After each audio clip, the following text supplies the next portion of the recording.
Bonjour à tous, vidéo un petit peu inhabituelle aujourd'hui, mais vous allez voir, passionnante. Je l'ai trouvée passionnante. Un débat quasiment 1 heure sur le Frexit, mais avec des gens de RN et Reconquête qui se sentent souverainistes aussi, mais eux ne sont pas pour le Frexit. Et donc voilà, vous allez voir ce débat, c'était vraiment des arguments, c'était dans le respect. Merci à Frontière qui m'a envoyé la vidéo et qui m'a permis de la mettre sur cette chaîne, parce que c'est le média Frontière qui l'a organisé ce débat, et il faut vous abonner à la chaîne YouTube Frontière. Je vais mettre un lien sous la vidéo en description. Il faut soutenir les médias indépendants, et c'est tout à leur honneur d'avoir organisé ce genre de débat. Alors, je vous parlerai des événements dont on parle dans cette vidéo en fin de vidéo. Je reviendrai ici. Simplement, d'ici là, merci de vous abonner également à cette chaîne YouTube par un petit clic gratuit. Pensez-y, en fin d'année, ça va aider énormément. Vérifiez que vous n'avez pas été désabonné par YouTube. Il y en a eu beaucoup ces derniers temps, on me l'a dit. Donc, recliquez sur s'abonner en dessous, un petit clic gratuit pour vous. Ça aide beaucoup à la meilleure diffusion des vidéos. Et puis, pensez à nous rejoindre maintenant, voilà. Et en particulier, si vous êtes un grand défenseur de la France libre, du Frexit, d'un vrai projet national, d'une libération nationale, de la sortie de l'OTAN et de belles valeurs derrière, de prospérité, de liberté, de paix, d'avenir, de dignité, de souveraineté. Alors, il faut venir aux Patriotes, le plus grand mouvement souverainiste de France. Il faut profiter de cette fin d'année pour défiscaliser, parce que chaque adhésion ou don au mouvement est défiscalisé aux 2/3 pour vous, mais votre compteur fiscal va être remis à 0 le 1er janvier 2025. Donc, c'est le moment de le faire. Pour adhérer, c'est le premier lien sous la vidéo en description dès maintenant. Ce lien, vous le trouverez également en commentaire épinglé. Faire un don au mouvement, c'est le 2e lien sous la vidéo en description. Et les liens sont également sur notre site les-patriotes.fr. Bienvenue. Bravo, profitez de la défiscalisation maintenant, les derniers jours de 2024. Je vous souhaite un bon débat. On se retrouve tout à l'heure. Florian Philippot, vous êtes président des Patriotes, ancien député européen et partisan du Frexit, on peut le dire. Bienvenue dans notre matinale. Merci, bonjour. Et donc, on commence tout de suite les pieds dans le plat. Florian Philippot, quel est le souvenir le plus marquant que vous avez sur 2024 ? Beaucoup de choses. Il s'est passé tellement de choses en 2024. J'ai souvenir de la manif qu'on avait faite, par exemple, pour les agriculteurs au début de l'année, au Champ de Mars. On avait donné la parole à plein d'agriculteurs qui étaient en lutte, et c'était un moment fort, moment où Rungis était bloqué, beaucoup plus fort que ce qu'il y a eu en fin d'année. Malheureusement, on aurait aimé que ça soit meilleur là, mais c'était un moment où on a commencé à parler des vrais grands sujets, parce que derrière cette question, il y a la question agricole, alimentaire. On a vu avec le retour en force du Mercosur et ce qui s'est passé en fin d'année, le coup de force d'Ursula von der Leyen. On est sur des vrais gros sujets derrière tout cela, et c'était émouvant de voir les paysans qui parfois, certains on savait qu'ils allaient prendre la parole, et d'autres se sont signalés dans la foule en disant: est-ce que je peux monter sur scène, la prendre et expliquer ce que je vis. Et c'est une manif qui m'a particulièrement touché et chamboulé, parce que c'était vraiment les gens qui étaient en lutte et qui racontaient leur vie. Voilà, après, il s'est passé plein de choses, l'accélération avec la dissolution. Moi, je trouve qu'on est dans une phase intéressante, qui est navrante quand on regarde ce qui se passe, quand on voit les épisodes de Bayrou, Barnier, puis Macron ce matin à Mayotte, qui est dans un état qui est vraiment au 36e dessous par rapport à ce qu'on attendrait d'un chef de l'État. Mais en même temps, c'est une espèce de révélateur, voilà, et j'espère d'accélérateur. Et c'est pour ça que je pense que 2025 va être une année extrêmement importante, parce que si on arrive à allumer toutes les mèches nécessaires pour faire péter ce système, et je pense qu'on en est là, y a rien de pire que le statu quo, alors on pourra aller vers quelque chose de mieux derrière. À partir de tous les combats qu'on est en train de mener. Voilà, je pense que 2024 a préparé le terrain d'une année 2025 qui peut être véritablement explosive et très intéressante. Florian Philippot, est-ce que vous pensez qu'on peut encore faire un Frexit en France ? Non seulement je pense, mais je pense que c'est indispensable. Je pense que c'est indispensable. Enfin, on le voit bien sur 10 000 sujets. Je parlais du Mercosur. Si on me trouve un autre moyen de gérer notre politique commerciale et de sauver notre agriculture que de reprendre en main la compétence du commerce, qu'on m'explique. Moi, je n'en vois pas d'autre. Il n'y en a pas d'autre. Stanislas Rigaud, vous êtes dans un parti, Reconquête, qui ne propose pas le Frexit, mais qui propose quand même de refuser de signer le Mercosur, d'arrêter l'immigration. Est-ce que c'est possible, d'après vous, de faire tout cela en restant dans l'Union européenne ? C'est ce qu'on essaie de faire. Après, c'est ce que disait Sarah Knafo récemment. Merci de votre invitation dans ce All-Star, dans ce marathon du vendredi pour dernière matinale. Donc merci. Non, mais c'est ce que Sarah Knafo disait récemment. Donc Sarah Knafo, qui est élue au Parlement européen depuis juin dernier. C'est pas un tabou, le Frexit. Simplement, on pense qu'il y a encore des marges de manœuvre, et on pense qu'on peut encore essayer, dans des rapports de force au sein du Parlement européen, au sein de ce système actuel, de faire changer les choses. On le voit, il y a des possibilités, il y a des pays qui s'en sortent mieux que la France, beaucoup mieux que la France, et c'est ce qu'on essaie de faire. Après, je ne vois pas pourquoi le Frexit sera un tabou dans ce pays. C'est vrai qu'on n'en parle presque pas, ou peu, mais en tout cas, nous, c'est pas notre option. Depuis le Brexit. Oui, ou plus en réalité, c'est plutôt ça, mais enfin. Ou moins. Mais ce n'est pas un tabou pour nous, mais on voit qu'il y a des pays qui s'en sortent beaucoup mieux que nous. Et j'ai eu l'occasion, on parlait qui sont dans l'Union Européenne, des pays qui sont dans l'Union Européenne et qui s'en sortent mieux que nous. C'est le problème d'être petit, toujours ici, chez vous. Non, mais j'ai eu l'occasion en plus d'en débattre avec vous, Florian Philippot, à l'occasion des élections européennes, souvenir évidemment important de cette année 2024. Et nous, on pense qu'il y a des possibilités, et c'est ce qu'on va essayer de faire, c'est ce qu'on essaie de faire, et je crois que le travail de Sarah Knafo au Parlement européen va dans ce sens, et est plutôt positif pour le moment. Alors, je suis déjà très heureux qu'on puisse débattre parce qu'honnêtement c'est rare. Enfin, je dois reconnaître ça. C'est pour ça que le plateau non, mais est c'est là, vrai que Stanislas Rigaud, c'est quelqu'un avec qui on débat normalement et c'est vraiment très très bien et c'est tout à fait sain. Et moi, je pense pas du tout qu'il y ait de possibilité. Je pense que l'histoire l'a montré. Je pense même que on fait perdre du temps à laisser croire qu'il y a une possibilité. Je me souviens de l'élection européenne où on nous expliquait qu'on allait tout changer, qu'on allait se débarrasser d'Ursula von der Leyen, qu'elle allait avoir une majorité souverainiste au Parlement européen. Il n'y a rien eu de tout ça. Et il peut pas y avoir. Vous pouvez pas changer un système qui est fait pour ne pas être changé. Si vous voulez, c'est fait pour ne pas être changé. C'est fait pour aller toujours plus loin. Vous savez, pendant que nous on débat de ça, ils sont en train de préparer l'étape d'après. Mario Draghi l'avait dit, l'étape d'après, c'est le nouveau traité où l'Union européenne doit devenir un État. On y est presque, hein. Quand on dit ils vont faire l'Europe fédérale, on est déjà dans l'Europe fédérale. Quand vous maîtrisez plus vos frontières, votre monnaie, votre budget, quand il y a déjà un droit supranational, vous êtes de fait dans un État fédéral. La question suivante, c'est de faire un État tout court. Donc la France n'est même plus le statut d'État au niveau international. Il n'y a pas de temps à perdre. Si on veut régler la question migratoire, on doit quitter l'Union européenne et Schengen et la CEDH. Il n'y a pas d'autre solution. Si on veut régler la question commerciale, agricole, industrielle, nos services publics, on doit quitter l'Union européenne. Il n'y a pas d'autre solution. Tout le reste, c'est de la perte de temps. Il y a une dimension européenne qui est évidente. D'ailleurs, il y a une décision de la CJUE qui est tombée il y a quelques années qui a interdit de refouler des migrants intra-européens. Donc la dimension migratoire, elle est intrinsèque à la question européenne. Ça, c'est évident. Ensuite, régler la question migratoire ne se fera pas simplement et uniquement, j'insiste, sur les questions européennes. Les lois sur le regroupement familial, encore une fois, c'est des lois d'inspiration nationale. Maintenant, c'est une directive européenne. Oui, mais ce que je veux dire, c'est que à la base, si vous détricotez l'étage européen, vous oubliez deux étages importants. C'est le premier étage, c'est l'étage législatif et l'étage constitutionnel. Ah non, mais je suis d'accord, il y a plein d'autres chantiers. Mais il y a le premier verrou à faire sauter. Je complète votre propos, je n'étais pas en opposition. Non, mais je précise. Je complète votre propos en vous disant aussi que il ne faut pas occulter que la question migratoire est une question aussi qui se règle aussi au niveau national et au niveau constitutionnel. Encore une fois, je complète là-dessus ce propos.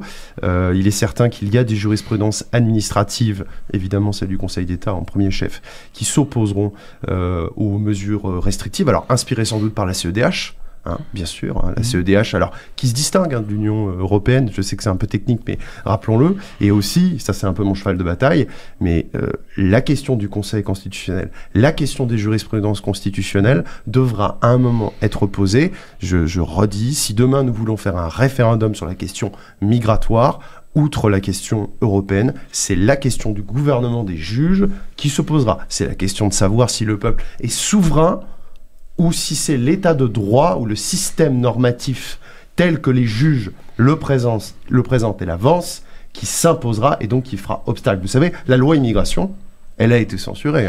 On a dit que c'était des questions de forme. On a dit tellement de bêtises sur cette histoire de cavalier législatif. Je ne vais pas encore revenir sur le sujet, mais je ne vais pas la détailler encore, cette décision. Mais vraiment, c'est une décision politique. Mais en fait, vous nous dites qu'on pourrait arrêter l'immigration en France sans sortir de l'Union européenne ? Alors, c'est un grand débat qui nous oppose.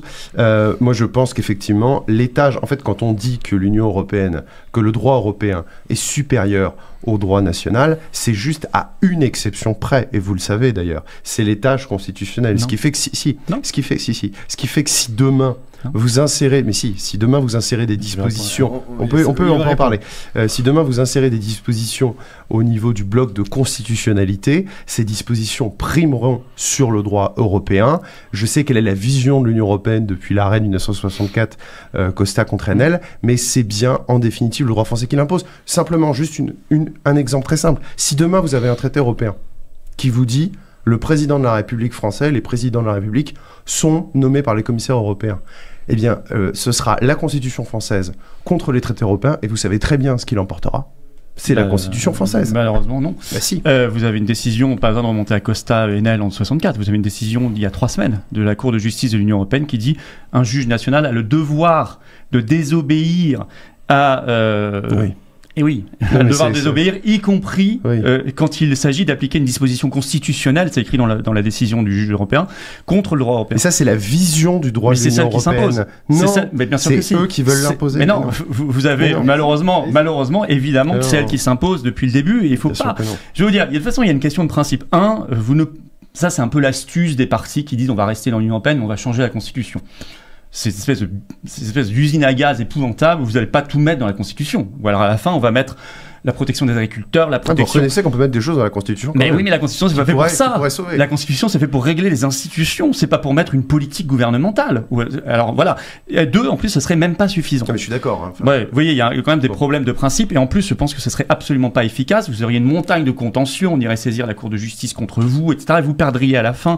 Et puis, n'oubliez pas quand même que vous êtes dans un système où vous êtes sous chantage. Vous ne maîtrisez plus votre monnaie, votre système bancaire et monétaire. Donc on peut vous mettre à genoux en 48 heures.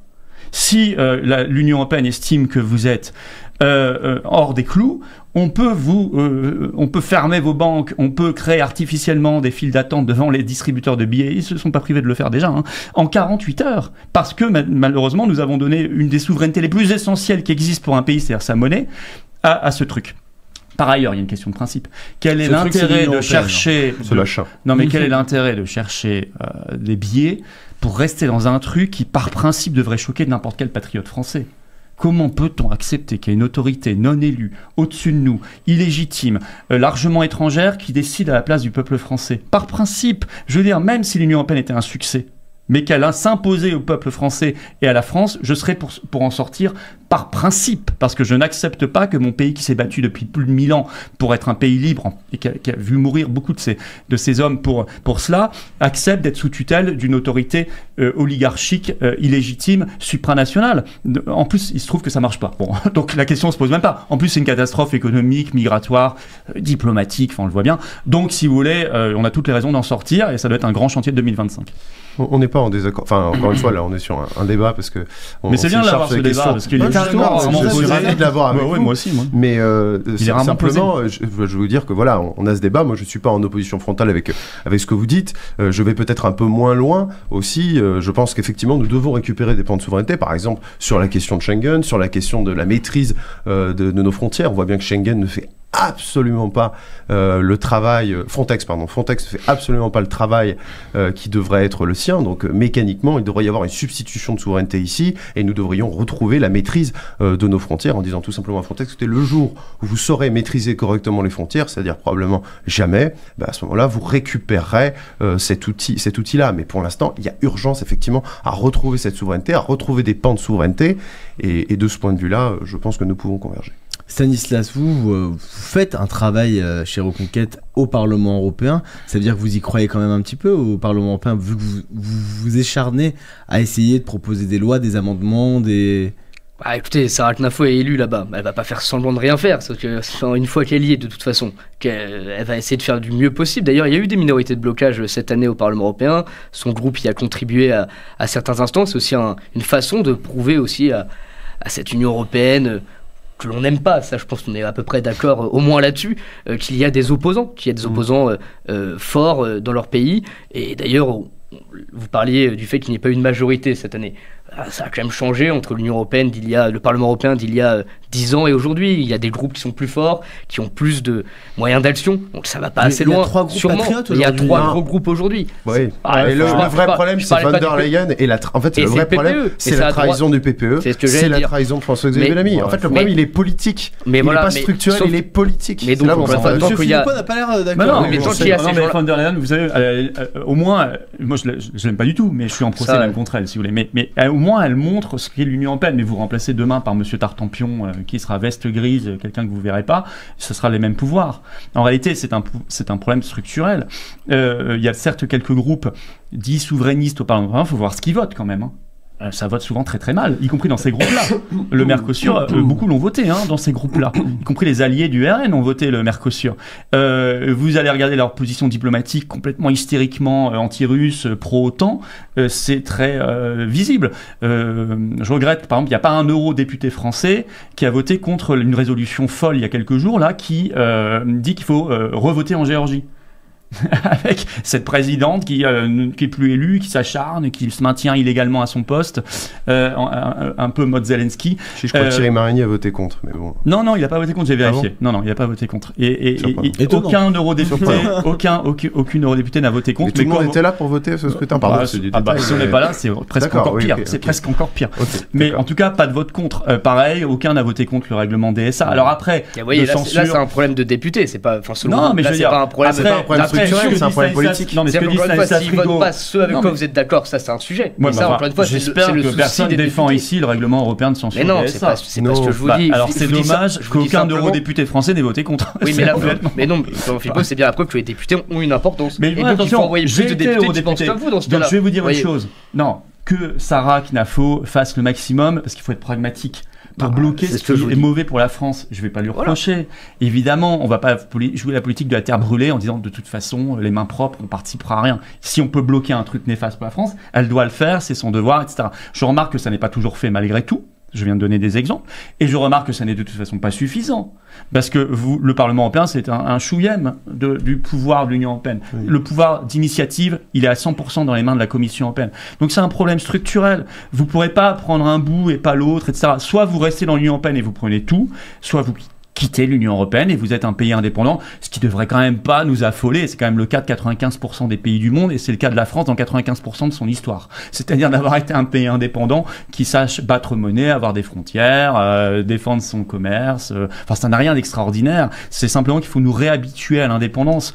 On nous a désaccoutumés de l'indépendance. On nous a transformés en personnages qui allons chercher ailleurs nos politiques. C'est pas bien. Il faut qu'on réapprenne à être des hommes et des femmes debout et libres. Pierre Gentil, est-ce qu'on peut réformer l'Union européenne de l'intérieur ? Je pense que là, la réponse, elle a été donnée clairement par Florent Philippot. Moi, je pense que nous devons récupérer progressivement des pans de souveraineté, mais moi, je suis attaché à l'idée. Alors ça, c'est pas seulement une question de structure, c'est aussi une question, je dirais, historique et civilisationnelle. Moi, je suis attaché à une coopération européenne, à une civilisation. Je pense qu'il existe une civilisation européenne, pas un État européen, je m'empresse de le préciser, mais une civilisation européenne qui fait que je me sens... Bah oui, ni un État fédéral, ça va évidemment. Ce qui fait que je me sens effectivement une proximité avec un Polonais, avec un Letton, avec un Roumain, avec un Allemand, avec un Italien, plus qu'avec un Chinois, un Africain ou un Sud-Américain, encore que, vous voyez. Donc c'est logique qu'il y ait une tendance à préserver cet espace-là avec des coopérations. Et un Québécois, si vous le voulez. Si vous voulez, plus proche d'un Québécois que d'un Letton, moi. Oui, mais parce que vous avez la langue, parce que vous avez la langue et parce que ce sont des Européens. Ce sont des Européens qui étaient français pour partie. C'est François Asselineau qui disait qu'il était plus proche d'un Togolais que d'un Letton. Et ben voilà l'opposition. Et ben voilà l'opposition fondamentale. Moi, je me sens plus proche effectivement d'un Letton. Je suis désolé, ou d'un Polonais, plus simplement, que d'un Togolais. Voilà. Donc il y a une préférence civilisationnelle qui est évidente. Moi, je crois qu'il y a une civilisation française. Je pense qu'il y a une civilisation française. Il y a une culture française et une civilisation européenne. Ah, moi, je crois qu'il y a une civilisation française. Je pense que l'Europe, elle est forte justement quand ce qui a fait le succès incroyable du continent européen depuis plusieurs siècles, et puis vraiment son explosion au 19e, c'est que nous sommes capables d'avoir des différences justement qui sont il y a des latins, il y a des germaniques, il y a des gens qui viennent de pays plus nordiques, bon, et tout ça, quand on essaie de passer ça au rouleau compresseur de la Commission européenne, ça donne un truc un peu dégoûtant, en fait américanisé à la fin, c'est tout, juste américanisé. D'ailleurs, ils parlent tous anglo-américain là-bas, enfin donc on voit bien ce qu'il y a derrière, et puis c'est complètement depuis le début, depuis les origines, si vous remontez à l'origine de la construction européenne, c'est infiltré de lobby américain. Enfin, faut lire l'Ami américain. C'est un livre formidable qu'un historien a écrit, M. Branca. Il faut le lire pour expliquer à quel point, depuis le départ, c'est infiltré par les intérêts américains. De Gaulle en parlait déjà à l'époque. Bien sûr, il a dû lutter toute sa vie contre ça. Même Mitterrand l'a dit. L'agent américain. Même Mitterrand l'a avoué juste avant la fin de son mandat et avant de mourir, en disant on est en guerre et les Français ne le savent pas et cette guerre impitoyable nous est menée par les États-Unis d'Amérique. Ça n'a pas changé, sauf qu'aujourd'hui on a des agents directement, agents entre guillemets, mais on a des agents directement américains à la tête du pays. Donc évidemment, ils vont moins le dire. Mais ce que je veux dire au-delà de cela, c'est que la coopération, bien sûr. ça remplacera plein de choses. Mais la coopération, elle doit se faire avec tous les pays du monde aujourd'hui. On n'est plus en 57. C'est-à-dire que le monde, il y a les BRICS. Il y a des puissances qui ont émergé et il faut que la France, qui est particulièrement bien placée avec son outre-mer, son espace maritime, leur parle, coopère. C'est la Russie, c'est la Chine, c'est le Brésil, ce sont des puissances qui émergent, qui ont émergé. Et il faut qu'aujourd'hui, nos coopérations, quand elles sont nécessaires, si on peut faire nous-mêmes, il faut faire nous-mêmes, parce que notre indépendance, elle n'a pas de prix. Si on doit coopérer, on coopère, mais ne nous limitons pas à quelques pays européens. Le monde est bien plus vaste aujourd'hui. Florian Philippot, je suis content qu'on ait ce débat. On a pu parler un peu du fond du problème de l'Union européenne, mais est-ce qu'il n'y a pas un vrai problème, c'est que les Français ne veulent pas du Frexit et que tout cumulé, tous les partis frexiteurs font 2% aux élections européennes. Il y a 36% des Français, il y a eu un sondage, bon, je ne sais pas ce qu'il vaut, enfin, en gros, 36% des Français qui veulent le Frexit, ce qui est loin d'être rien. Mais qui est loin de la majorité. C'est vrai. Ouais, enfin ça, vous savez, avant pour ceux qui ont connu comme moi le débat sur la Constitution européenne en 2005, eh bien, au début, les premiers sondages, c'était de 30-35 pour le non. Et je parle de 3 mois avant, hein. Pas 3 ans avant, 3 mois avant. Il y a eu une campagne, voilà, exactement. Une campagne intelligente, ça a donné un non majoritaire. Ensuite, elle a été trahie, ça c'est autre chose. Mais bon, les gens ont voté non. En tous les cas, aujourd'hui, le problème, vous avez regardé les européennes, j'étais candidat.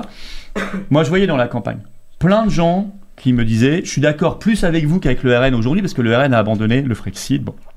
Mais je vais voter quand même RN pour mettre une claque à Macron. » Et là, on n'est plus dans le débat de fond, si vous voulez. On est dans la stratégie tactique sondagière. C'est je vois dans les sondages un score, et donc je l'utilise pour mettre une claque à Macron. Le problème, c'est que ça met jamais de claque à Macron, ni à personne, tout ça. Ça fonctionne pas. Ah, quand même, il a dissous juste après à cause de ça. Non, c'est pas à cause de ça qu'il a dissous. Il a dissous pour un bas calcul qui n'a rien à voir avec ça. Ouais, je pense aussi, tout à fait. Conseillé par Darmanin, c'est en réalité, vous remarquez que les seuls moments où vous êtes efficace dans la vie politique, soit en France ou ailleurs, c'est quand vous votez pour vos convictions. C'est le seul moment. Les Américains, quand ils ont un moment, ils ont décidé de voter pour Trump, ils ont voté pour Trump. Quand les Britanniques ont voté pour le Brexit, ils ont voté pour le Brexit, etc. Le seul moment où vous êtes efficace, c'est quand vous votez pour vos convictions. Pour ça, il faut avoir un débat de fond. Et on en revient, vous parliez juste avant de l'ARCOM. C'est vachement intéressant que vous ayez parlé de ça, parce que j'ai fait une manif au pied de l'ARCOM samedi dernier pour la liberté d'expression. L'ARCOM, c'est un gros sujet aujourd'hui en France. Vous savez qu'elle veut réguler vos chaînes comme vous. Hein. Je sais. Vous êtes au courant. Peut-être que dans un an ici, il y aura un décompte du temps de parole. Et que tout ça, les gens doivent être conscients de cela. Parce que ça formate le débat ou ça empêche le débat public. Or, c'est du débat public que naîtra le débat de fond, et donc la possibilité pour les Français de voter pour leurs convictions et non pas pour des sondages. Pierre, je voyais réagir. Oui, c'était pour prolonger, parce que cet argument, on l'a beaucoup entendu, c'est un argument intéressant. Vous évoquez le chiffre de 36% des Français qui seraient soi-disant seulement effectivement favorables à un Frexit, ça ferait argument en soi, et au fond c'est une minorité, et comme c'est une minorité, il n'y a pas besoin.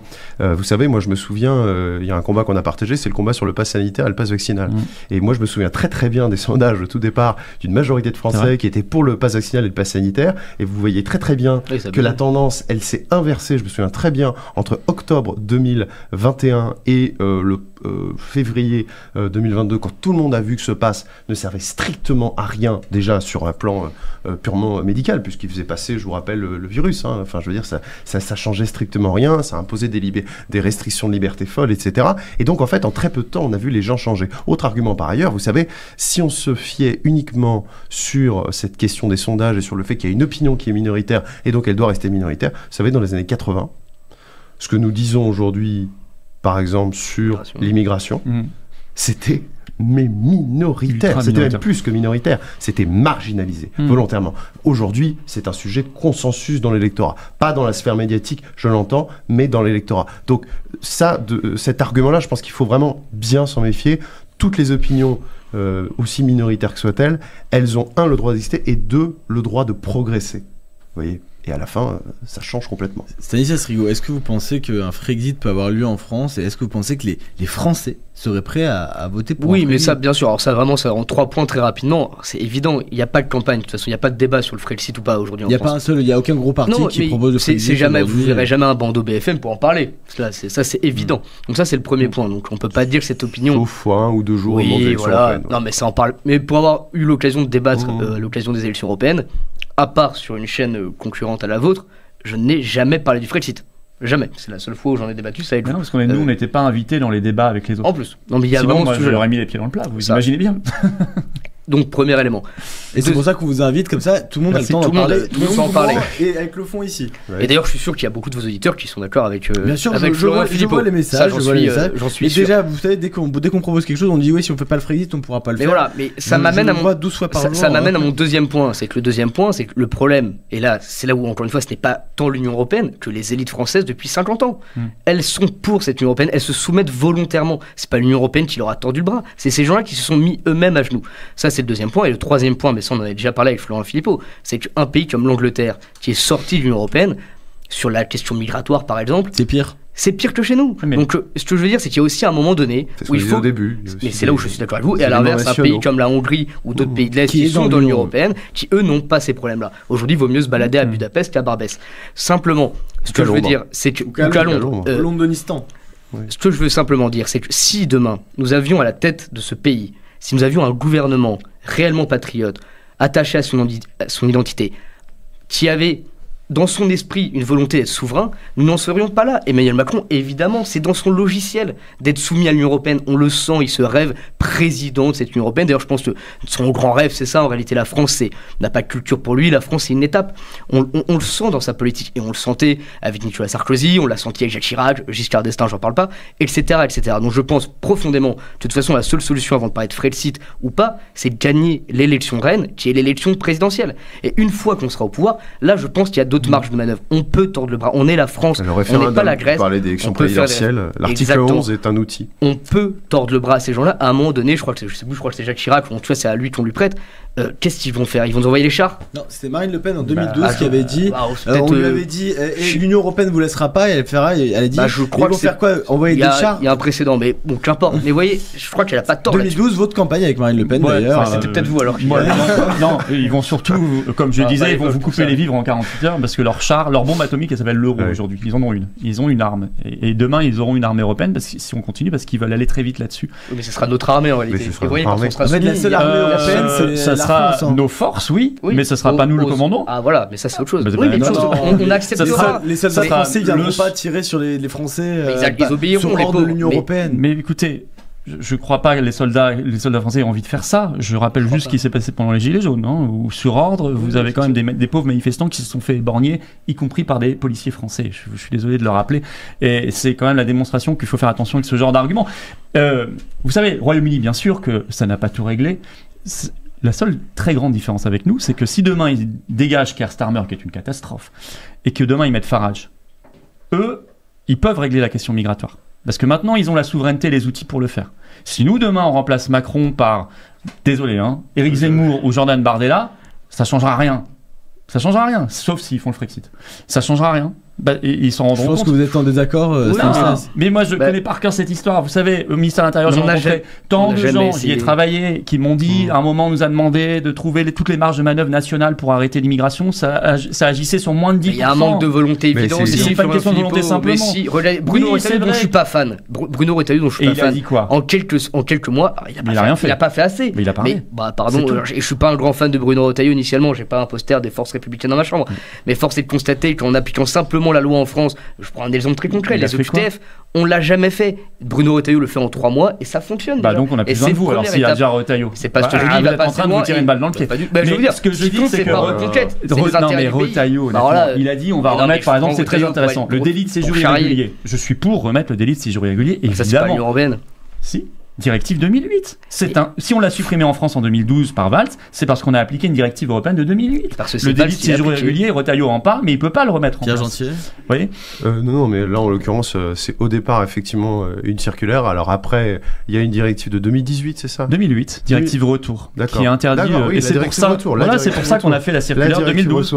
Bien sûr. C'est comme quand Sarkozy a supprimé la double peine. Il a appliqué la CEDH. Moi, quand je le vois, c'est terrible. On va être obligé de pas défendre Bruno Retailleau, parce que moi aussi je pense que derrière Bruno Retailleau il y a beaucoup d'esbroufs, mais encore une fois moi je suis très très prudent, mais c'est vrai que pour l'instant il y a quelques chiffres qui ont été donnés qui sont encourageants, et vu le peu qu'il fait et vu l'ambition qui est celle d'autres partis patriotes, je me dis pardon, excusez-moi, on n'a jamais essayé, vous pouvez pas nous faire ce procès à nous. Il pourrait faire 10 fois plus si on n'était pas dans l'Union européenne. Mais justement, quand on voit ce qu'il arrive à faire, pourquoi voulez-vous conserver un verrou? Ce qu'il arrive à faire mais c'est comme si vous aviez un excellent athlète du 100 mètres et vous lui attachez les Non, pieds en disant il va quand même courir vite. Pourquoi vous ne reconnaissez pas Autant lui retirer les attaches aux quand pieds. vous voyez ce qu'il arrive à faire, Mais parce sachant que qu'il ce serait 1000 fois il a plus tous les efficace. verrous politiques autour de lui, Mais oui, ce que nous pourrions faire avec une Je majorité à ne l'Assemblée comprends pas votre nationale position. et avec des gens qui aient vraiment Mais une je envie de faire changer les ne choses. comprends pas votre position. Mais- Vous dites que quelqu'un veut faire, je remets pas en cause, j'en sais rien, je le connais pas personnellement. Imaginons que vraiment ils veulent le faire, très bien. Mais pourquoi vous lui imposez ce boulet qui s'appelle la CEDH et l'Union Européenne et Schengen? Alors il pourrait faire 10 fois plus s'il n'avait pas ce boulet. Alors la CEDH, c'est très très simple, parce que là, c'est deux sujets différents. Mais la CEDH, je crois qu'on a déjà la réponse qui nous a été donnée par Gérald Darmanin lui-même. Oui. La CEDH, vous savez, ça n'a pas d'application directe. Il n'y a pas d'applicabilité Et il a, directe. il a fait ce qu'il a dit. Voilà, parce que c'est Non, Gérald il Darmanin. l'a pas fait. Attendez, Il l'a pas attendez. fait. Il a dit Non. je désobéirai, Mais il n'a c'est pas bien la désobéi. preuve. Non, mais c'est bien la preuve que nous pouvons. Il l'a dit lui-même. Mais non, vous Nous pouvez pas. pouvons nous Mais non. asseoir sur les décisions de la CEDH. Mais personne le D'autres fait. pays, mais si, Parce qu'ils plein de veulent pas pays le l'ont faire. fait. Mais Mais eux veulent pas malheureusement, le c'est faire, pas des pas pouvoir. exemples que je peux Mais citer là. pourquoi vous Mais- voulez conserver une signature sur un truc sur lequel vous voulez vous asseoir? Autant retirer notre signature. Encore Enfin, une soyez fois. logique. Non, mais encore une fois, Pourquoi Boss. payer des amendes? Pourquoi est-ce qu'on paye des amendes? Attention. Pourquoi continuer à s'infliger un truc qu'on n'aime pas, dont on dit que ça sert à rien, que c'est inefficace, que ça nous entrave, si la meilleure solution c'est plutôt d'en sortir? Je comprends pas votre logique. Ah, mais encore une fois, nous sommes dans un vous faux trouvez débat. des Nous billets, vous des expliquons billets que qui nous vous voulons enlever ralentissent. Nous sommes dans un faux débat, encore une fois, parce que on essaie de nous mettre en opposition, mais on n'est pas tant en opposition que Bah, ça. il Nous, y a quand même un vous voulez Frexit aller entre jusqu'au nous. bout, vous voulez au Frexit, c'est entendu. Nous ne Mais nous voulons pas. sur la Très seule bien. solution Nous possible. voulons reprendre des pans de souveraineté, mais ce que nous disons aussi, c'est que au niveau national, parce qu'il y a des raisons aussi, Mais bien nous sûr. pouvons reprendre Ah, mais bien sûr. un pan important de notre souveraineté sur le plan migratoire. La question du droit du sol Ça, sera très réglée avec l'article 11 de la Constitution, avec un référendum. Et ça, sur ces questions-là, c'est pas des questions qui auront. Vous enfin, réglerez le la droit de question du l'Union droit du européenne sol et vous s'y avez... intéressera. Non mais attendez, peut-être vous réglez la question du droit du sol et vous ouvrez votre frontière avec l'Allemagne, l'Espagne, l'Italie forcément, Non, la je viens de vous Belgique. dire, mais non, je viens de vous dire qu'on récupère des pans de souveraineté. Et comment qu'on vous suspend faites Schengen. en restant dans Schengen, qu'on l'Union suspend européenne? Schengen est communautarisé Mais aujourd'hui. mais- C'est dans les traités non, européens. Mais attendez, c'est Vous parce que pouvez vous pas dites quitter que Schengen, mais, c'est mais plus vous possible savez, un aujourd'hui. traité, ça se négocie, ça se renégocie. un Mais traité. non, c'est Mais bien l'unanimité sûr. des 27. Mais attendez, je vous pose une Il y a question. rien qui marche dans Mais notre je vous- raisonnement. Attendez, Rien ne c'est marche. hyper important. Je vous pose une question. Vous dites c'est l'unanimité. Mais qu'est-ce qui a fait au départ un traité? On a un Le nouveau traité de joueur Lisbonne. qui arrive. C'est Attendez, l'unanimité qui s'est mis d'accord s'il vous plaît. sur ce point. Qu'est-ce qu'une S'il vous unanimité plaît, a s'il vous fait plaît, il y a pourrait ne pas Jean-Michel se faire? Je voudrais juste dire qui un est là mot. et qui voudrait rentrer dans cette discussion. Je Parce voudrais qu'il est très intéressant. juste dire un mot très important. Allez-y. Je n'ai jamais Vraiment, promis. qu'est-ce qui fait qu'une unanimité Salut Jean Messia. d'État a Je fait n'ai- ne pourrait pas le défaire? Je n'ai jamais promis le bonheur pour Milan si nous faisions le Frexit. Derrière, on aura des chantiers nationaux. Je dis simplement que ça rend la liberté aux Français, au moins d'avoir un débat qui a du sens, parce qu'aujourd'hui il n'a plus aucun sens, et de choisir leurs options. Ce qui est le cas des Britanniques. Pour l'instant, ils ont un très mauvais Premier ministre. Mais je vous dis, la différence avec nous, c'est que eux, s'ils le changent et qu'ils mettent un Nigel Farage à la place, ils pourront régler plein de problèmes. Si nous, on change notre Premier ministre ou Président de la République, on ne changera rien tant qu'on est dans ce système. C'est juste un premier verrou obligatoire faux, à pas faire rien. sauter. Moi, C'est pas une condition suffisante, c'est une condition nécessaire. Et J'accueille derrière, on mènera toutes les politiques et on retrouvera un débat normal. J'accueille Jean Messia qui était comme un lion en cage en train de regarder de l'autre côté de la caméra et qui voulait intervenir. Jean, Bah oui, parce que je pense que... Alors, je vais surprendre tout le monde. Sur le fond, Florian, t'as raison. Mhm. Le problème, c'est qu'on peut avoir économiquement et juridiquement raison et politiquement tort. Oui, ça c'est de je sais plus qui. Voilà, c'est de moi. Non, non, Je crois que c'est une particule. C'est du pareil au même. Voilà, C'est une phrase qu'on étudie souvent en classe de philosophie, ça. Et le problème, si tu veux, c'est que moi, personnellement, comme toi, et comme je pense beaucoup d'entre nous, j'étais contre cette construction communautaire, et notamment sur sa dernière phase. J'ai suivi attentivement la mise en place de l'euro pendant toute la décennie 90. D'ailleurs, toutes mes recherches doctorales portent là-dessus. J'avais déjà attiré l'attention sur le fait que ça serait un désastre économique d'avoir une monnaie unique, surtout quand on n'a pas de budget commun. Mais le problème, c'est que si tu veux sortir de l'euro, et si tu veux sortir de l'Europe, quand tu vois l'exercice que ça a été pour y rentrer, et la convergence pendant des années, avec des jalons, avec des critères, pour construire cette unité, tu peux pas comme ça du jour au lendemain dire je m'en vais. D'abord parce que si tu proposes ce programme aux Français, les Français qui ont été traumatisés par le passage à l'euro, c'est-à-dire par le changement de monnaie, on va dire ça les choses clairement, je ne suis pas sûr que politiquement ils aient envie de revivre la même expérience.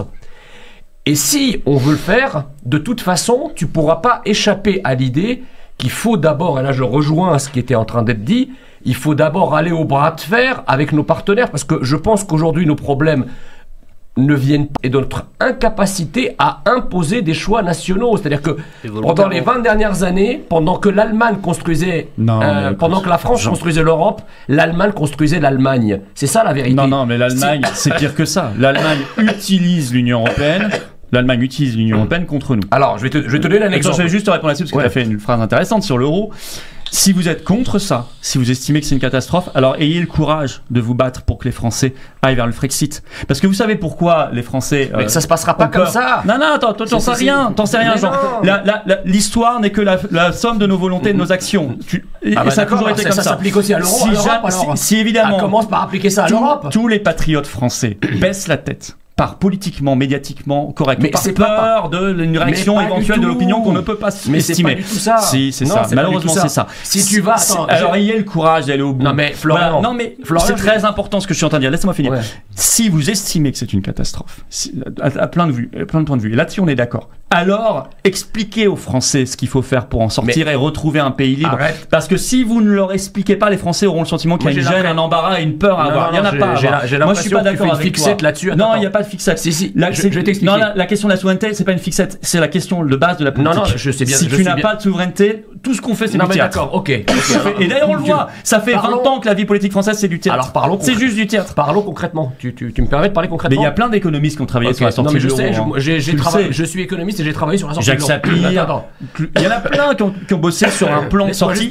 Non, mais Jean, juste réponds sur. Il faut que les auditeurs entendent ça, ou les téléspectateurs. On peut retrouver une monnaie nationale. Moi, j'ai fait 10 000 travaux avec des spécialistes là-dessus. Ça se fera beaucoup plus vite que tu ne le penses et ça se fait très. Ça peut pas se faire unilatéralement, c'est pas possible. Bien sûr que si. Ça bien sûr que si. Et les Français en veulent pas. Il n'y a pas un coût énorme. Personne ne votera pour ça. C'est un drôle de patriote français qui se fonde sur des sondages pour nous dire que les Français n'en veulent pas. Excuse-moi, Jean. Non. T'en sais rien. Ben justement, comme je connais bien les sondages, je sais prendre la distance nécessaire aussi avec. On ne peut pas savoir avant de demander leur avis aux Français d'abord. Et on a pris l'exemple tout à l'heure de la Constitution européenne. Les sondages donnaient un oui très majoritaire 3 mois avant. Le non a gagné.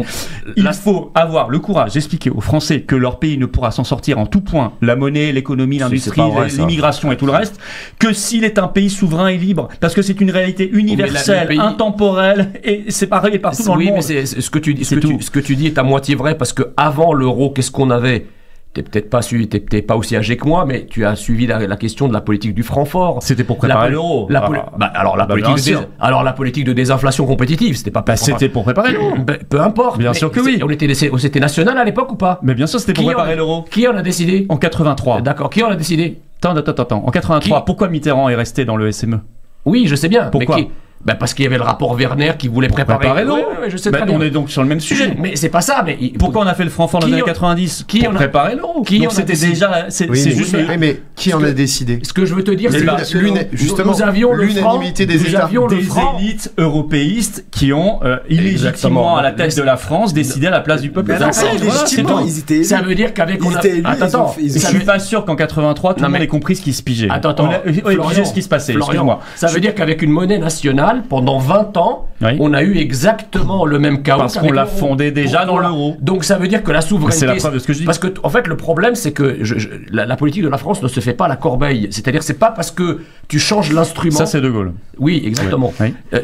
C'est pas parce que tu changes d'instrument monétaire que tu changeras la politique qu'il y a derrière. Croire que c'est juste un changement de nom, c'est très naïf. Je sais que. Je t'ai dit que déjà, il faut commencer par nationaliser les élites françaises avant de nationaliser la monnaie. Je suis d'accord là-dessus. Voilà. Je pense, mais je vais même te dire un truc. Je pense que l'Union européenne et la fuite en avant, c'est un symptôme de quelque chose. C'est un symptôme du renoncement national qui date de bien avant même 1957. C'est un renoncement national profond qui amène les élites françaises, élites entre guillemets, parce que vu ce que c'est devenu aujourd'hui, on sera tous d'accord. C'est pas les élites, c'est les zélotes. C'est des catastrophes. Vu ce que c'est devenu, c'est ce renoncement national, cette crise nationale de longue durée, comme disait Max Gallo, que je connaissais bien, a amené ces gens-là à renoncer. C'est l'étrange défaite. Ouais, ils ont baissé les bras, ils se sont dit on va laisser à d'autres gérer à notre place. Ça a donné le traité de Rome et la suite. Vous dites parce que il y a bien derrière une crise politique, nationale. Une crise nationale. C'est là où on convergera. C'est que depuis, je pense, après 1945, les élites peut-être, si vous voulez, peut-être l'époque de la SDN, on peut en parler, etc. Très bien, mais je pense qu'il y a une vision post-nationale parce qu'il y a une croyance dans nos élites encore aujourd'hui, c'est les nations, c'est la guerre. Il faut détruire les nations, il faut viser vers un monde mondialisé, métissé, tout ce que vous voulez, globish. Alors, et ce globish-là, l'Union européenne en est le meilleur promoteur. Comment tu remets l'amour de la France? Comment tu remets l'amour de la France et la croyance en la France et la confiance en la France dans le cœur des gens? Florian, ça c'est un problème profond. Non, en leur disant, en assumant. Oui, ça, en assumant. Alors attends, en disant je vais négocier avec Madame von der Leyen encore un quart d'heure, Madame Laboureau. Non, tu négocies pas, tu assumes. Tu dis aux Français, vous êtes un grand pays, un vieux pays, un pays libre, et on assume d'être un pays demain qui sera parfaitement souverain en tout point. Si tu n'assumes pas, le peuple français ne retrouvera pas au plus profond de son cœur les réserves de courage, de patriotisme et nécessaires pour s'en sortir.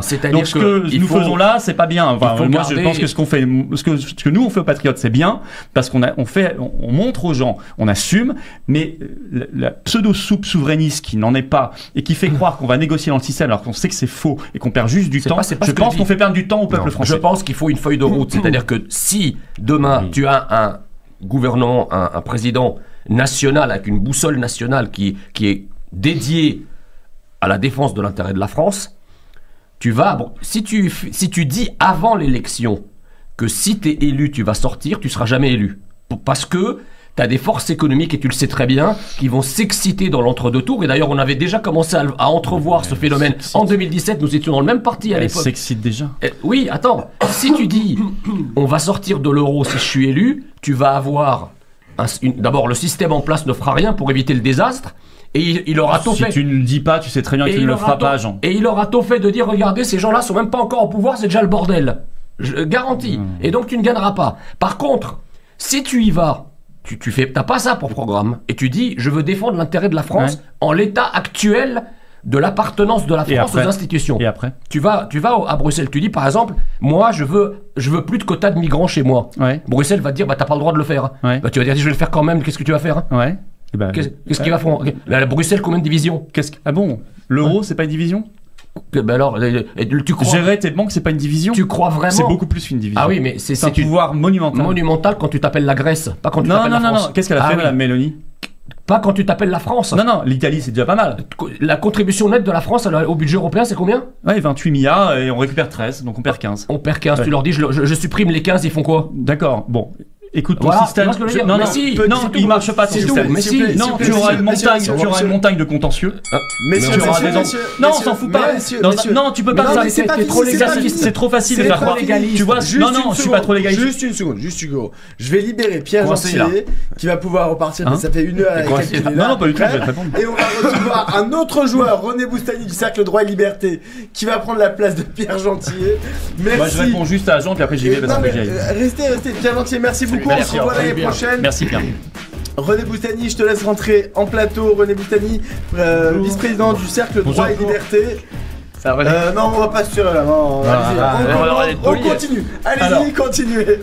D'abord, Jean, tu auras une montagne de contentieux juridiques, tu le sais très bien dans ce cas-là. Mais c'est quoi tu parles de souveraineté. Non. C'est que tu vas avoir des citoyens des entreprises qui feront condamner la France, tu le sais très bien, et donc ça ne fonctionnera pas. Condamner auprès de qui? Attends, condamner auprès de qui? Par les juges européens. Je te signale qu'ils sont au-dessus des juges français et que les juges français ont le devoir d'appliquer la justice européenne. Mais tu sais très bien que le droit international, comme le droit européen d'ailleurs, leur faiblesse c'est quoi? C'est que ce sont les États qui décident de l'appliquer ou pas. Pas du tout. Ah bah bien sûr que pas si. Du tout. Le droit. Non mais là, je crois que tu nages dans un monde qui n'existe plus. Ah, si. Non. Notre droit est complètement complètement interpénétré du droit européen et ça a été rappelé il y a 2 semaines. Et t'inquiète pas que le juge français, il le sait depuis très longtemps et qu'il l'applique docilement, sans aucun problème. Deuxièmement, tu sous-estimes complètement le pouvoir de l'euro, excuse-moi. Ils peuvent te mettre à genoux, que tu sois la Grèce ou la France. Ils peuvent te mettre à genoux. Ils mettront le crois pas. Ils mettront l'Union européenne le destin de la France sur un coup de dé. Ils mettront l'Union européenne. Et par ailleurs, quel est l'intérêt de créer une usine à gaz pareil, une montagne? Là, tu vas créer l'incertitude sur les marchés. Là, tu vas avoir la panique financière. Tu vas pas laisser finir. Non, le problème, non, tu parles beaucoup. Non. Quel est l'intérêt de cette usine à gaz alors qu'il est beaucoup plus simple, si on estime que notre signature n'a plus rien à faire sur ce traité, de la retirer? Parce que tu seras jamais élu là-dessus. C'est tout. Pardon? Tu ne seras jamais élu là-dessus. Alors, donc, tu feras 1%. Alors, on va élire des gens Oui, surtout si personne n'ose défendre ça face aux Français, excuse-moi. Non, c'est un non, manque de non, courage. Non, il y a des vraies réalités Tout objectives, souverainiste, je te l'ai dit. tout pseudo-souverainiste ou patriote qui ne va pas au Frexit, c'est souvent un manque de courage. Qu'est-ce que tu fais de la fuite des capitaux dans l'entre-deux tours? Non, c'est ton système qui créera la fuite des capitaux. Non. Si tu as une montagne de contentieux, si l'Union européenne menace sur le retour, là tu auras une Ils oseront pas. Mais quand la France parle au sein de l'Union Ursula européenne... devait pas oser signer le Mercosur, elle l'a fait, elle s'en fiche. Pourquoi? Parce que Macron c'était De Gaulle en face. Bien sûr. Non, pas du tout, il n'y avait pas aucune résistance. On n'a pas de Gaulle. Et si on avait un De Gaulle, il serait pour le Frexit, bien évidemment. Non, mais si on avait De Gaulle, on serait pas rentré dedans. Mais maintenant qu'on est dedans... Malheureusement, il avait pas... On serait pas rentré dans le... Il n'a pas dénoncé le traité de Rome quand il y était. Non, mais je te parle.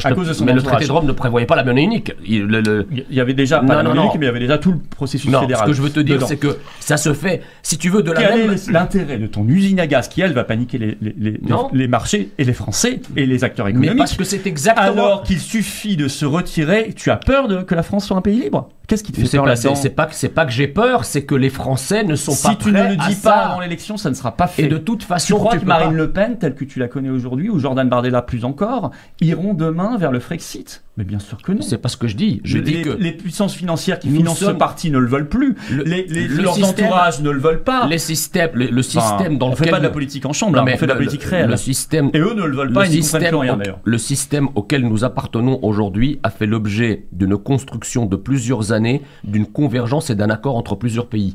Donc il faut à minima, pour en sortir de manière ordonnée et non chaotique, pour limiter les conséquences néfastes, en sortir. Pour limiter les conséquences néfastes, il faut déjà tester jusqu'où le système peut aller. Qui sait? Peut-être que demain, tu auras des majorités patriotes nationales dans les autres pays européens avec lesquels il y aura moyen, dans une forme de convergence inversée. Mais on n'a pas le temps d'attendre 50 ans de ton hypothétique calcul d'un alignement des planètes que tu n'auras pas. Mais parce que tu peux pas. Non mais attends, quand tu étudies... Je crois qu'il y aura 27 pays avec une majorité messiaïste demain. J'ai étudié la majeure partie des cas où des zones européennes ont explosé. Je peux te dire que ça fait très mal. Ça fait très mal. Qu'est-ce qui fait mal? Le fait que tout le système monétaire d'une zone... Quand la Tchécoslovaquie a mis... Ils étaient d'accord. Ils ont mis deux semaines pour récupérer leur monnaie nationale. Ils étaient d'accord. T'as pas une union monétaire dans l'histoire du monde qui a tenu. Ils étaient d'accord. Ça a toujours explosé. Ils étaient deux. Oui, je sais, ça, je suis d'accord avec toi. Je suis d'accord avec toi. Alors préparons-le. Je suis d'accord avec toi. Préparons-le. Mais on le prépare pas en annonçant... Et c'est pas que l'euro dont je te parle, c'est tout le reste. En fait, le problème, c'est que économiquement, tu as des anticipations, tu as des phénomènes de marché, des comportements moutonniers qui font que si tu annonces que tu récupères une monnaie nationale dans un programme politique, on te laissera jamais parvenir, parce que tu vas faire élire des gens qui ne le feront pas. Tu vas précipiter une catastrophe que tu n'auras pas les moyens de contrecarrer parce que tu ne seras pas au pouvoir à ce moment-là. Mais si. Non, si on est au pouvoir, on est au pouvoir. Non. Si tu l'annonces, la catastrophe interviendra avant que tu sois élu. Non, je ne suis pas d'accord avec ça. Et tu n'auras pas les leviers de pouvoir pour lutter. Je ne suis pas d'accord avec ça. Ça, c'est du même niveau qu'Elisabeth Borne qui dit si vous votez la motion de censure, on aura les cartes vitales désactivées. Ce sont des mensonges. C'est le projet peur. Ils ont fait le même coup aux Britanniques en leur disant qu'ils n'avaient pas l'euro. Non, ils leur avaient dit ça sera quand même la faillite. Les Suédois, quand ils ont refusé l'euro par référendum en 2003, on leur avait dit si vous refusez l'euro, vous aurez la catastrophe. Oui, ils ont gardé leur couronne, ils sont très contents. Ça, c'était le projet. Et bah là, c'est la même chose que tu es en train de nous sortir. Là, t'es dedans déjà. Là, t'es en train de mettre dans la tête des patriotes français le projet peur. C'est pas bien, Jean. Non, il faut pas mettre dedans. Non, si tu es dans l'euro, si pas la Suède, t'es pas les économistes sérieux français ou internationaux, ils t'expliquent que tu peux mettre un plan de récupération de la monnaie nationale et du reste. Tu peux pas le faire tout seul. Ne focalise pas que sur l'euro. Il faut un minimum d'accord à la fois, s'il vous plaît. Récupérer nos frontières, récupérer notre souveraineté budgétaire, agricole, commerciale, industrielle, patriotique, économique, migratoire, nos libertés, nos services publics, en fait, notre diplomatie. Moi, j'ai pas envie d'être entraîné par Ursula vers la guerre contre la Russie. Si tu veux, c'est une discussion qui peut durer une journée. En fait, l'idée, c'est quoi? C'est que je suis d'accord sur l'objectif de récupération et de la souveraineté et de la restauration de l'identité. Alors, il faut le faire avec des gens qui le veulent. Mais nous ne sommes pas d'accord sur les voies et moyens pour y parvenir. Parce que tu pars... Non, mais oui, je comprends ton histoire, mais tu pars comme d'un présupposé qui est que Bardella ou Marine Le Pen le feraient. Non, pas du tout. Je n'ai pas cité sur leur nom. Alors qui? J'ai pas cité leur nom. Alors qui? Éric Zemmour, par exemple. Ou moi. Tu vas être candidat, c'est ça? Non, mais attends. Avec Éric Zemmour. Oui, mais enfin, bon, Éric Zemmour non plus ne le fera pas. Mais qu'est-ce que tu penses? Il a dit lui-même. Je crois qu'il a dit sortir de l'euro, ce serait plus grave que de rester dans l'euro. Mais c'est vrai. Mais c'est vrai. Mais c'est ce que dit Jean Messia. C'est ce que je te dis. Et moi, je pense qu'un projet pareil. Je te dis qu'avant, il y a de la cohérence. Tu seras jamais au pouvoir. Un projet pareil, tu le fais avec l'assentiment du peuple français. Faut pas les prendre Oui, mais- de biais comme ça. Faut pas le faire après, ça commencerait mal. Tu le dis pas pendant la campagne, mais tu le fais Attends, quand même. qu'est-ce qu'il a fait C'est déjà un manque de respect pour les électeurs Ah oui, français. mais qu'est-ce qu'il a fait de Gaulle Moi, en je n'ai Qu'est-ce pas qu'il a fait peur de de Gaulle la en 57 Moi, je n'ai pas peur. Est-ce que de Gaulle en 57 a dit aux Français on va sortir de l'Algérie? Il aurait jamais été élu sur ce programme. C'est quand même pas la même chose. Ah bah si, Je c'est n'ai- pareil. je n'ai C'est exactement pas pareil. la C'est même exactement pareil. peur que vous de l'indépendance française. Oui, mais les Je Français crois ont la en même mon peur que pays. nous de ton projet. Parce que C'est ça, tu quoi. entretiens la peur. Non, pas du. Bah, Ce que tu viens de faire depuis 10 mais minutes. merci de me donner un. Bah, si. Merci de me donner un rôle. Là, tu as un dit rôle la même chose exorbitant dans que le le débat système. public, mais Tu te trompes en disant qu'en récupérant, je sais pas si tu le penses vraiment, mais en récupérant l'indépendance nationale, y compris monétaire et tout le reste, tu n'as rien à craindre. j'ai pas dit ça. Mais tu m'as dit ça. Tu m'as dit on peut pas le dire, sinon ça va être la catastrophe financière. Je te dis ça. que C'est tu faux. pourras jamais être élu sur un programme Mais de sauf que sortie tu feras unilatérale de l'Union Tu feras européenne. élire des Et gens je qui ne le mon feront billet. pas. Mais si, Non. Qui? pas qu'ils le feront pas. Mais tu m'as pas donné des le nom. gens, c'est des gens. Bah, Éric Zemmour, par exemple. Mais il n'a jamais dit qu'il ferait ça. Je t'ai pas dit qu'il le ferait. Bah Et alors, quel intérêt? C'est pour faire la même politique parce que les qu'on autres. n'aurait peut-être pas besoin de Mais le faire. Parce qu'on n'aura peut-être pas besoin de le faire. Mais comment si veux-tu tu vas au contact et si tu imposes tes intérêts à travers le système. Donc tu vas dire à l'Allemagne. Tu gardes l'option. D'accord. Donc tu dis à l'Allemagne, on va changer le traité et je vais y mettre tout ce que je pense moi. Et l'Allemagne va dire ah oui d'accord, on est d'accord. Non. Non mais enfin. Mais pourquoi? Qu'est-ce que fait l'Allemagne Les aujourd'hui? enfants sont pas, les Français sont pas des enfants de 4 ans. Ils vont pas croire à cette fable. hein. Qu'est-ce que fait l'Allemagne aujourd'hui? Elle impose pas à tout le monde ses choix? Pourquoi le Mercosur, à ton avis, c'est pas pour les bagnoles allemandes? Et Oui, qu'est-ce qu'on bah, a dit, nous? justement. Est-ce qu'on s'est aplati Mais ou justement. pas? Bah voilà, bah pourquoi l'Allemagne peut le faire et pas nous?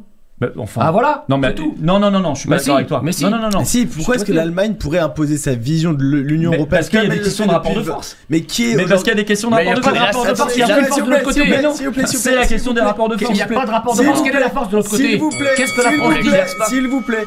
Aujourd'hui, qui a la bombe atomique en Europe? Il y a que la France. Donc tu vas aller Non, mais d'accord, à c'est- Bruxelles en disant si on ne change pas le traité dans le radical. sens, je lance une bombe atomique sur Berlin. Il y a une autre solution plus simple qui est de sortir de ce système. hein, Honnêtement, on est les seuls. voilà. Excusez-moi, Florian, on est les seuls à avoir une armée. L'armée allemande est ridicule comparée à la nôtre. On est les seuls à avoir une puissance nucléaire. Et aujourd'hui, c'est juste, on se fait marcher dessus dans l'Union européenne parce qu'on aime se faire marcher dessus. Non, je suis pas d'accord avec ça. Si les Allemands arrivent à décider de tout dans l'Union européenne, pourquoi est-ce que nous, on ne pourrait pas décider Mais de parce tout qu'on dans a l'Union européenne? déjà donné des armes à ce système-là. Vous oubliez à chaque fois que dans la négociation, ils tiennent déjà l'euro, ils tiennent déjà notre commerce, ils tiennent déjà le reste. Ils vont Donc faire si quoi, sans le nous temps même de la négociation, ils peuvent te flinguer 10 fois. De toute façon, Mais tu te retires à ce moment-là. tu te retires. Et tu fais un c'est le Brexit. plan B. donc. Voilà. Bon, c'est c'est le plan peut-être B. plus simple de le il y a faire. déjà C'est un plan B. Voilà, Voilà. c'est plus simple de le faire avant. Non, on a deuxièmement, pas entendu. avant, S'il vous plaît, tu s'il vous arriveras à plaît. rien avec ça. Deuxièmement, je ne comprends. L'Allemagne, en termes aujourd'hui économiques, etc., est écrasante par rapport à la France. Donc ton Pourquoi? rapport de force, il n'est pas équilibré. Parce Il y que a c'est comme René- ça, leur Non, PIB est excusez-moi, beaucoup plus élevé que excusez-moi, le nôtre, excusez-moi, etc. je suis Malheureusement. Non, Non, mais il y a j'ai René essayé, Boustany je qui vais voudrait essayer dire un mot. d'être un peu. Et deuxièmement, je finirai là, mais moi je dois vraiment y aller au bout d'un moment. Et si vous voulez, non mais quand même, je dois quand même y aller. La question, je ne comprends pas votre crainte de l'indépendance française. Mais on la Quand on souhaite. aime son pays, mais c'est pas la question. mais parce que Florian. vous me défendez des candidats dont aucun ne défend l'indépendance française. Mais c'est. Dans vos rêves, peut-être que vous dites demain Zemmour le fera, il le fera pas. Mais qu'est-ce que évidemment. Mais Mais son modèle, c'est Mélanie. Elle l'a fait, Mélanie. Non, Mélanie n'avait jamais c'est pas la promis même de chose. Mélanie a C'est doublé pas la- l'immigration. C'est pas la même Ils ont chose. des Elle a Autant doublé chez eux. l'immigration. Mais- Elle a tenté de faire un Le accord avec Le l'Albanie. Brexit aussi. Mais le Brexit, Mais je oui. l'ai expliqué avant. Voilà, Vous étiez ouais. voilà, c'est que si demain il change de Premier ministre, Excusez-moi, on m'a jeté dans une cage. si demain il change, Pour se défendre. si demain il change de Premier ministre, eux ils peuvent régler le problème, pas nous. Et c'est quand même la grande différence quand on est indépendant. C'est une condition nécessaire mais pas suffisante. Tu pourras. L'exit. Moi, si tu veux, toi, t'es pour une thérapie. Toi, t'es pour une thérapie de choc. Non, je suis Moi, pour je la suis seule pour- thérapie qui marche. Non, c'était pour une thérapie de choc. Moi, je suis pour une thérapie progressive. C'est-à-dire qu'il faut garder. Nous avons tous pour boussole ici autour de cette table, je crois. Nous avons tous pour boussole et l'indépendance nationale et la restauration de l'identité. Mais Toi, un peu prouvez-le. moins l'identité, mais. Non, peu- l'identité tu la défends peu- pas sans peu, indépendance. peu importe. Mais est-ce qu'on pourrait pas avoir une voie médiane en réalité parce Non, que la bah, France bah, a des vous, leviers. merci, hein. Non, mais c'est pas ça. Écoutez René Non mais Boustany. entre vos deux positions, c'est-à-dire que la France a des leviers sur l'Union européenne qu'elle n'a jamais exercé Exactement. justement pour essayer, Lesquels on va C'est dire, ton élève. justement, budgétaire, par exemple. budgétaire, économique. 15 milliards, c'est pas rien. La France est le deuxième budget de l'Union européenne. Deuxième Elle a quand PIB de l'Union européenne, membre Et est-ce fondateur que de l'Union justement, européenne. si on ça avait suffit pas. peut-être des élites françaises qui étaient un peu plus tournées vers les intérêts nationaux que vers une Ouais. idée européenne, est-ce que déjà ça pourrait pas faire évoluer beaucoup de choses? Parce que avec par exemple, je prends l'exemple du Danemark sur l'immigration, il y a des articles et des directives de l'Union européenne qu'ils ont refusé de ratifier, C'est un qui leur permet justement de pouvoir avoir une politique d'immigration beaucoup plus forte et beaucoup plus restrictive que celle de Et la ils France. ont leur Est-ce monnaie que- nationale. Mais vous savez pourquoi? C'est l'opt-out qu'ils ont négocié lors de Maastricht. Exactement. Sauf que vous ne pouvez plus le faire aujourd'hui. C'est écrit dans le traité. Vous pouvez avoir un opt-out, mais il n'est pas négociable Mais il ensuite. n'est pas possible de sortir de l'Union européenne avant. C'est parce Et qu'on les leur Anglais a ont fait trouvé- revoter, parce qu'ils avaient dit non, donc en traité, échange, mais- on leur a donné 4, maintenant ils ont plus 3 dérogations. Opt-out. Donc, Moi, ce qui ils me ont fascine, obtenu c'est des comment dérogations, t'es donc c'est tétanisé possible. par les traités, comment t'as une peur bleue. Non, c'est vous qui avez peur. Ah non, C'est vous qui avez peur C'est pas d'indépendance. immuable. Moi, j'ai Mais pas peur de moi, ça. je te dis un Moi, exemple. je veux. C'est quand même incroyable de retourner la chose. Non, Excuse-moi. non, si. Moi, je considère Tu es que la tétanisé. France. Non, c'est vous qui avez peur. Non. Tu m'as sorti la peur tout à l'heure. Non. Si on récupère notre monnaie nationale, ça va être la panique. C'est Non, pas ce que et je te dis. confiance en la France. Non. Notre capacité à être un pays libre et indépendant. Là, nous Et sommes. il n'y a S'il vous pas. plaît. Et tous vos S'il vous chimères, plaît. ça veut Non, dire je parie. Alors t'imagines ton pari? Je parie sur un président qui sera élu sans le dire, mais je suis sûr qu'en fait il fera le Frexit et tout. Et non, Mais c'est qu'est-ce ce que qu'on t'en dit. sais? Il a- Parce qu'ils il a n'arrêtent jamais pas de dit dire ça, l'inverse. il a jamais dit ça, C'est il pas a vrai, jamais dit j'ai ça. pas dit Ah, ça. si, son pari, c'est qu'ils veulent faire le Frexit derrière. Non, C'est non, un plan B. Non, je Non, te dis que Ou qui veut- je n'écarte pas cette option. Et qui veut Voilà. récupérer Si je- notre souveraineté monétaire. Si je ne récupère Moi, pas je mes prends- libertés, mes souverainetés. Votre non, stratégie, non, elle non, s'appelle Mélanie. Non, Mélanie, non. c'est un échec total. Mélanie n'est Non, pas mais la Mélanie c'est n'est pas du tout un échec. Bien sûr que Mélanie, c'est un c'est pas un échec. échec. Aujourd'hui, elle Pourquoi a réussi à diminuer l'immigration largement. Non, Au bout d'un an et demi. Fois deux. Oh, non, non, C'est l'immigration temporaire, légale. c'est une c'est immigration l'immigration temporaire. c'est c'est pas pas la la même. même. Stanislas, Non, t'as pas dit l'immigration un mot légale depuis. x2 en Italie.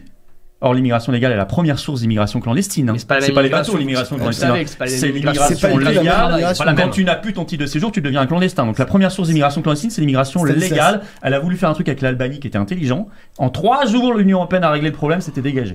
Voilà. Stanislas. Et en plus, elle a mis la retraite à 67 ans, etc. Donc ça, c'est un autre choix, sujet ça, encore. c'est- Non, son choix c'était justement d'être Vas-y, contre et finalement elle s'est fait Stanislas, imposer par l'Union Stanislas. européenne. Moi, ce qui me fascine, Florent Philippot, mais vraiment, c'est que vous dites que nous, on n'a pas confiance en la France. Bah oui. Alors que nous, justement, on Bah pense oui. que la France est malgré tout encore grande et encore assez forte pour aller au bras de fer Pour et être le un gagner. État fédéré Et le sur 27. gagner. Non, Et non. vous considérez que notre seule solution, c'est de se replier et de ne pas aller à l'affrontement. C'est pas se Nous, replier. on pense qu'on peut Ne aller à parlez pas l'affrontement. comme BFM TV. Mais non, mais Être attends, ça indépendant, va, être ça va. libre, c'est pas être Oh, dans le mais repli. Si Excusez-moi. un jour j'avais su que Si vous vous comparez en- à BFM TV, Oui, mais vous je suis avez content les d'être éléments venu. de langage Mais sans vous en non, rendre mais pas du compte. tout. Florian, Ils Vous veulent pas- confondez la ils ne liberté et veulent l'isolement. pas- La ils ne liberté veulent n'est pas- pas ils ne l'isolement. veulent pas le Florian bras de Philippot, fer. c'est un De Gaulle Mal- qui dit en 57, je vais sortir de l'Algérie.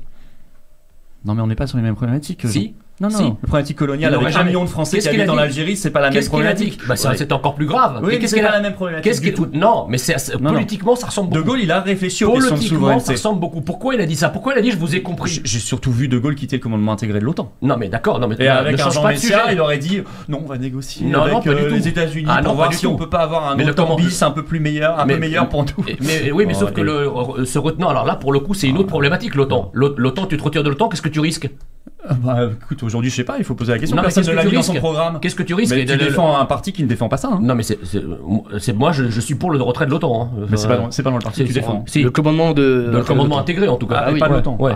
Pourquoi pas Voilà. Mais comme De Gaulle. De Gaulle Mais était c'est sorti pas du la- non, commandement. non, mais attends, Mais on était en ne pleine nous guerre mets pas. froide. ne- ne- Je suis pas sûr ouais. que De Gaulle en 91 serait Voilà, resté on fait- autant tout là, on le fait temps. un non, non, mais anachronisme. ne fais pas dévier la conversation. Je te dis que. Je mets face à vos incohérences. Non, ton tu me dis je suis incohérence- pour la sortie de l'OTAN et tu défends un Non, parti je qui aurait resté. je t'ai pas dit ça. longtemps. Je t'ai dit, j'ai commencé par l'Algérie, tu m'as pas répondu.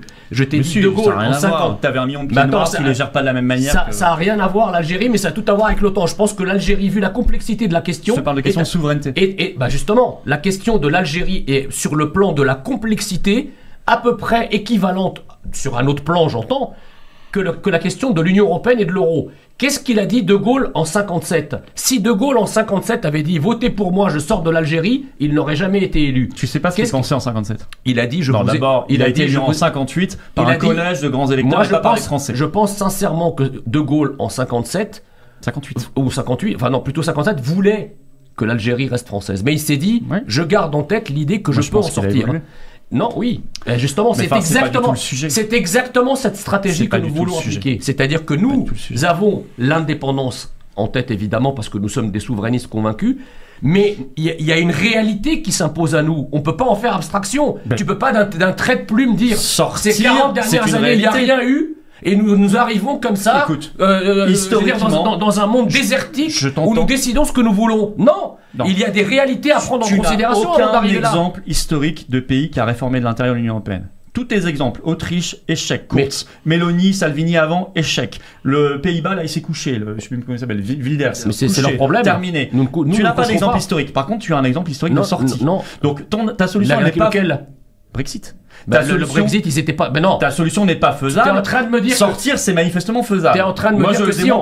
Non mais tu es en train de me dire que si on fait un bras de fer, l'Union européenne, enfin la zone euro, comme on a un euro, bras de fer comment quand tu maîtrises plus ta souveraineté? Ils vont mettre nos banques à genoux. Bah c'était pas le cas de l'Angleterre parce que l'Angleterre n'était pas dans l'euro, donc ils avaient quand même un peu plus de marge de manœuvre pour décider de sortir. Et pourtant ils sont pas fait comme ça, ils sont quand même sortis. Oui, mais raison plus pour nous de le faire. Non, parce que eux, comme tu dis, on a deux raisons de plus de sortir, Schengen et l'euro. D'accord. Alors si tu dis ça et que l'Union européenne c'est toi qui me l'as dit, la Banque centrale européenne met tes banques à genoux, tu fais quoi? Ah bah c'est pour ça que moi je vais récupérer la souveraineté monétaire. Comme ça, tu dis je récupère la souveraineté. Oui, je recrée les francs, ouais. Oui, ça peut se faire en une nuit. J'espère que tu as lu les études de Jacques Sapir, il y a plein de monde qui a travaillé là-dessus, des prix Nobel américains. Enfin, d'accord. C'est très important de savoir ça. La fuite des capitaux, les paniques bancaires de gens qui veulent retirer. Tu bloques tes capitaux le temps nécessaire. Mais tu seras pas au pouvoir. Mais toi, ton truc. Tu seras pas au pouvoir. Comment tu vas le faire? Ça, je te dis, si on est au pouvoir. Bah non. Je compte pas sur Macron pour sortir de l'euro. Non, mais si tu annonces, ni Bardella, mais ce que tu comprends pas, c'est que si tu annonces ça avant, les gens savent qu'il va y avoir ça. Mais toi, ton truc, tu vois ce que je veux dire? C'est ton scénario. Tu es dans une espèce. Non, ton scénario, c'est de dire on vote pour des gens qui nous disent qu'on sortira certainement pas, et tu crois qu'ils vont faire un truc pour sortir et récupérer l'indépendance. Ton problème, c'est que t'es dans un délire circulaire. C'est pas un délire s'il vous plaît. Non, l'indépendance nationale. Messieurs, c'est la seule politique possible. On tourne en rond. C'est très intéressant. Bon. Mais je pense qu'on a fait le tour des arguments super, sur vos deux. Et comme ça me permet de libérer Florian Philippot. En tout cas, c'est bien d'avoir ce débat. Et moi, je suis ravi qu'on ait pu avoir ce débat. Merci Florian. Florian Philippot, rapidement, c'est quoi vos projets pour 2025 ? On commence le 4 janvier par une manif devant l'ambassade de Roumanie, parce que vous avez vu ce qu'ils ont fait là, ils ont annulé une élection d'un candidat qui lui voulait sortir de l'Union européenne et de l'OTAN, clairement, Georgescu, il allait gagner, donc on peut gagner. Ça commencera comme ça, et puis ensuite partout en France, et puis peut-être qu'on aura des élections anticipées à préparer, peut-être qu'on aura plein de choses inattendues qui vont nous tomber sur la tête, mais on va être sur le terrain en permanence, et on lance une grande campagne également pour passer au parrainage citoyen pour la présidentielle. Un vrai filtre de représentativité, non plus le filtre oligarchique de ce que sont devenus les 500 signatures. Très bien, mais merci Florent Philippot. Merci à vous, merci beaucoup. Joyeux Noël, on se revoit en 2025. Voilà, vous me direz ce que vous en avez pensé en commentaire. Merci encore aux médias Frontières. Pensez à vous abonner à leur chaîne. J'ai mis le lien sous la vidéo en description vers leur chaîne. Il faut soutenir les médias indépendants. C'est un beau débat, respectueux mais en même temps vif et avec des vrais arguments de fond. J'ajoute d'ailleurs que sur l'Allemagne, pour répondre à Jean Messia, parce qu'on n'a pas le temps, le débat aurait dû être beaucoup plus long, que je rappelle quand même que l'AfD vient d'ajouter le Dexit, c'est-à-dire la sortie de l'Allemagne de l'Union européenne et la sortie de l'euro, c'est écrit en toutes lettres dans son programme. L'AfD est à 20% des voix. Et donc, si c'était si facile de changer de l'intérieur, y compris pour l'Allemagne, l'AfD n'aurait pas rajouté le Dexit et la sortie de l'euro dans son programme. Donc, c'est quand même CQFD, c'est quand même la preuve ultime, bien évidemment. Merci de partager cette vidéo. Pour ça, de vous abonner à cette chaîne YouTube par un petit clic gratuit sur s'abonner. Pensez-y. Profitez-en pour appuyer sur la petite cloche à côté, comme ça, vous recevez ensuite automatiquement les notifications. J'ai parlé de là-dedans notre grande campagne pour les parrainages citoyens. La première étape pour lancer cette campagne, effectivement, est très importante. À la présidentielle, on passe au parrainage citoyen. C'est la pétition qui est en lien sous la vidéo en description à signer maintenant. Partagez-la, signez-la, c'est important. Et puis, vous avez noté, le samedi 4 janvier à 15h, on sera à Paris devant l'ambassade de Roumanie en France. Parce que c'est très grave ce qui se passe en Roumanie, c'est pas fini, c'est la tyrannie européiste. On va lutter contre ça, on va lutter pour le Frexit. Venez avec des drapeaux français et même des drapeaux roumains si vous en avez, pour soutenir le peuple roumain qui se bat pour la liberté et pour notre liberté. Ce sont des combats communs. Je vous donnerai l'adresse précisément. Bien sûr, vous l'avez noté. Et je vous attends aux patriotes. Voilà, j'ai besoin de vous en cette fin d'année. Faites-vous ce cadeau de Noël, faites-le à un proche en adhérant, réadhérant au mouvement, faisant un don au mouvement. Tout ça, c'est défiscalisé aux 2/3 pour vous. Ça fait baisser vos impôts. Renseignez-vous, ça court pour cette année fiscale jusqu'au 31 décembre minuit. Ensuite, votre compteur fiscal va être remis à zéro. Donc, faites-le maintenant, défiscalisez en masse. Et puis, rejoignez des beaux combats concrets, du rassemblement, des belles valeurs. Et un mouvement qui est le plus grand mouvement de résistance et souverainiste authentique de France. Voilà. Il vous attend, je vous attends. Seul on peut rien, ensemble on peut tout. Ensemble on arrivera à tout, en particulier en 2025. Vous êtes les bienvenus. Pour adhérer, c'est le premier lien sous la vidéo en description. Ce lien également en commentaire épinglé, une petite fiche sur l'écran maintenant et dans quelques secondes un lien sur l'écran. Faire un don au mouvement, c'est le deuxième lien sous la vidéo en description. Ça nous permet de financer nos actions. Je rappelle que les patriotes n'ont pas un centime de financement public, eux, ni d'aide des banques, rien. Anti-oligarchique, totalement indépendant. Donc voilà, bravo, défiscalisé avant la fin de l'année. Les liens sont également sur les-patriotes.fr, notre site. Bravo aux donateurs, aux réadhérents, bienvenue aux nouveaux adhérents patriotes et vive la France.